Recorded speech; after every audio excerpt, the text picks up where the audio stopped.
കേരളത്തിൽ സോഷ്യൽ മീഡിയയിൽ പുറത്തിറങ്ങിയ വീഡിയോ ഒരു ഞെട്ടലോടെയാണ് എല്ലാവരും കാണുന്നത്. പോലീസിൻ്റെ വേറൊരു മുഖമാണ് അതിൽ കാണുന്നത്, വ്യക്തമായ തെളിവോട് കൂടിയിട്ട്. ഈ വീഡിയോ വരാൻ വൈകിപ്പോയി. പക്ഷേ ഇപ്പോൾ ഈ വീഡിയോ വന്നതിന് ശേഷം പ്രതിഷേധം ഉയരുന്നുണ്ട്. എന്താണ് യൂത്ത് കോൺഗ്രസിൻ്റെ ഭാരവാഹി എന്നുള്ളതാണ്. യൂത്ത് കോൺഗ്രസിൻ്റെ മണ്ഡലം പ്രസിഡന്റ് സുജിത്തിനെതിരായിട്ടുള്ള ഈ പോലീസ് നടപടി ഒരു കാരണവശാലും അംഗീകരിക്കാൻ സാധിക്കില്ല എന്ന് മാത്രമല്ല, നിരന്തരമായി അദ്ദേഹത്തിൻ്റെ പോരാട്ടത്തിൻ്റെ വിജയം കൂടിയാണ് ഇന്ന് ആ ദൃശ്യങ്ങൾ പുറത്തു. സുജിത്തും ഒരു വലിയ ആരോപണം ഉന്നയിച്ചിട്ടുണ്ട്. ആ ആരോപണം എന്ന് പറയുന്നത് അദ്ദേഹത്തിന് പണം കൊടുത്തു ഈ കേസ് ഒത്തുതീർപ്പാക്കാൻ ശ്രമിച്ചിട്ടുണ്ട് എന്നതാണ്. അതിന് സമാനമായ കേസ് കോഴിക്കോട് ജില്ലയിൽ നടന്നിട്ടുണ്ട് എന്ന് മാത്രമല്ല, ഈ പറയുന്ന പോലെ ഒത്തുതീർപ്പാക്കാൻ പോലീസിന് സാധിച്ചിട്ടുണ്ട് എന്നുള്ളത് കൂടി തെളിവ് സഹിതം നിങ്ങൾ പുറത്തുവിടാൻ ആഗ്രഹിക്കുക. എൻ്റെ കയ്യിലുള്ളത് കോഴിക്കോട് മെഡിക്കൽ കോളേജ് 8/5/2025 ഈ പറയുന്ന പോലീസിൻ്റെ മർദ്ദനമേറ്റ് വാങ്ങിയ സ്പോർട്സ് താരം, ആ സ്പോർട്സ് താരം ഡോക്ടർ കൊടുത്ത മൊഴിയാണ്.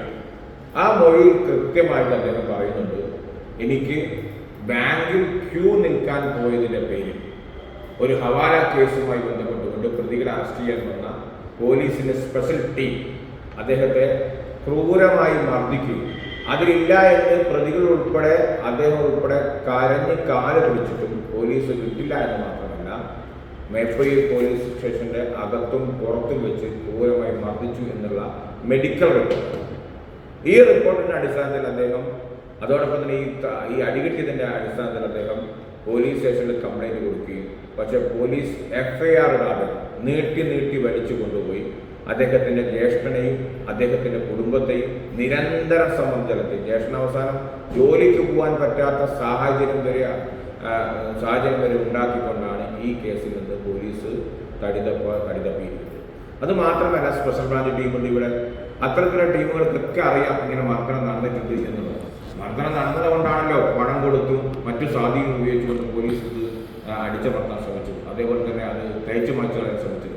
ഞങ്ങൾ അത് കൃത്യമായി അറിഞ്ഞുകൊണ്ട് തന്നെ മനുഷ്യാവകാശ കമ്മീഷനും അതോടൊപ്പം തന്നെ മറ്റു നിയമപരമായിട്ട് എങ്ങനെയൊക്കെ മുന്നോട്ട് പോകാൻ സാധിക്കും ആ തരത്തിലുള്ള നടപടികളുമായി മുന്നോട്ട് പോകണം. കേസ് രജിസ്റ്റർ ചെയ്ത് മുന്നോട്ട് പോയാൽ യൂത്ത് കോൺഗ്രസിന്റെ മണ്ഡലം കമ്മിറ്റി കൊടുത്ത അതിൻ്റെ അനുരാഗ് കൊടുത്ത ഒരു മൊഴിയുടെ അടിസ്ഥാനത്തിൽ അദ്ദേഹം കൊടുത്ത പരാതിയുടെ അടിസ്ഥാനത്തിൽ മനുഷ്യാവകാശ കമ്മീഷൻ കേസ് കൊടുത്തു. ജില്ലാ പഞ്ചായത്ത് പറഞ്ഞതിൽ ഞാൻ കൊടുത്ത മനുഷ്യാവകാശ കമ്മീഷൻ കേസ് കൊടുത്തു. അങ്ങനെ ആ കേസ് മുന്നോട്ട് പോകുന്ന സാഹചര്യത്തിലാണ് പോലീസ് ഇങ്ങനെ ഒരു ധിക്കാരപരമായ തെമ്മാടിത്തരപരമായ തീരുമാനമെടുക്കുന്നത്. അത് മാത്രമല്ല, പോലീസ് ഇതിൽ വളരെ ഗുരുതരമായ, അതായത് ഒരു വ്യക്തിക്ക് പണം കൊടുത്ത് തങ്ങൾക്ക് സ്വാധീനം ചെലുത്തി കൊണ്ടുപോകുക എന്ന് പറയുന്നത് അഴിമതി നിരോധന നിയമപ്രകാരം കേസെടുക്കേണ്ടതാണ്. ഒരാൾക്ക് കൈക്കൂലി കൊടുക്കുന്നതും കൈക്കൂലി വാങ്ങുന്നതൊക്കെ നിയമവിരുദ്ധമാണ്. അവിടെയാണ് അതിനെ തടയേണ്ട പോലീസ്.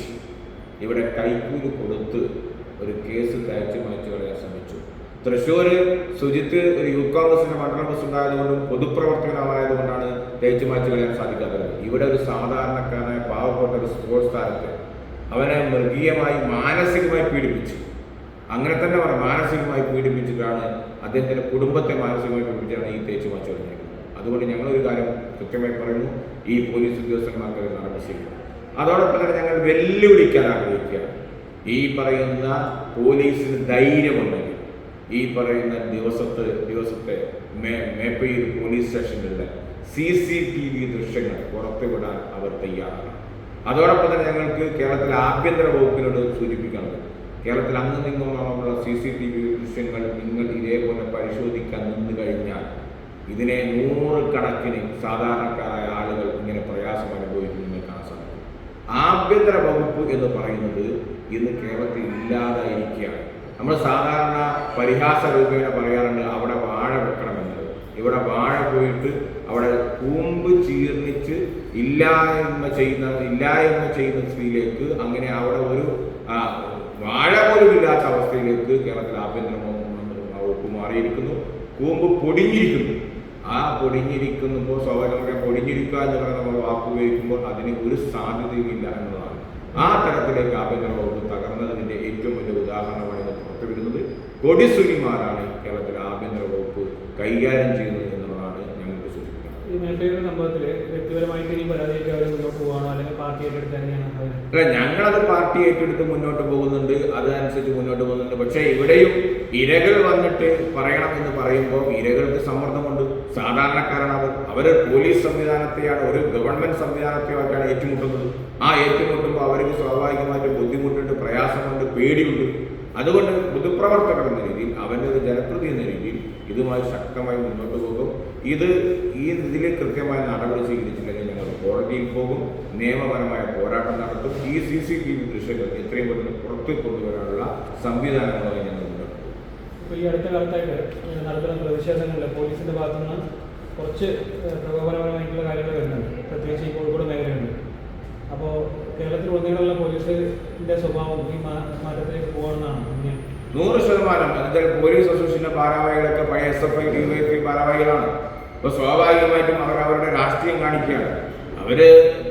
കൃത്യമായ രാഷ്ട്രീയ ചായവോടുകൂടി ഈ പറയുന്ന മാർച്ചുകളിലും മറ്റു സംവിധാനത്തിലൊക്കെ കയറി വന്ന് യൂത്ത് കോൺഗ്രസ് പ്രവർത്തകന്മാരെ ക്രൂരമായി മർദ്ദിക്കുന്ന ഒരവസ്ഥ നിലവിലുണ്ട്. അത് ഞങ്ങൾ നിരന്തരം സൂചിപ്പിക്കുന്നുണ്ട്. പക്ഷേ അത് ഈ പൊതുപ്രവർത്തകർക്ക് മാത്രമല്ല സാധാരണക്കാരുടെ ഇടയിലേക്കും അത് കൊണ്ടുവരുന്നു എന്നുള്ളതാണ് അതിനേക്കാൾ ഗുരുതരമായ കാര്യം. പൊതുപ്രവർത്തകന്മാരെ സംബന്ധിച്ചിടത്തോളം അത് ചെറുത്തു നിൽക്കാനും അതിനനുസരിച്ച് സമ്മർദ്ദങ്ങൾക്ക് വഴങ്ങാതിരിക്കാനും മുന്നോട്ട് പോകാനുള്ള സാഹചര്യമുണ്ട്. പക്ഷെ സാധാരണക്കാരന് അത്തരത്തിലുള്ള സാഹചര്യമില്ല. കേരളത്തിലെ ഈ പറയുന്ന പോലീസ് സ്റ്റേഷനുകളിൽ ഇത്തരത്തിലുള്ള ഇടിമുറികളും അതേപോലെ തന്നെ ഇത്തരത്തിലുള്ള ക്രൂരമായ ആക്രമണം നിരന്തരം നടന്നുകൊണ്ടിരിക്കുകയാണ്. ആ നടന്നുകൊണ്ടിരിക്കുന്ന ആക്രമണത്തിൽ ഈ സാധാരണക്കാരെ ആളുകൾക്ക് ഈ സിസ്റ്റത്തെ വെല്ലുവിളിക്കാനോ ഈ സിസ്റ്റത്തിനെതിരായി സമരം ചെയ്യാനോ സിസ്റ്റത്തിന് നിയമപരമായ പോരാട്ടം നടത്താനോ സാധിക്കുന്നില്ല എന്നുള്ള ദുരന്താവസ്ഥയിലാണ് കേരളം നിൽക്കുന്നത്.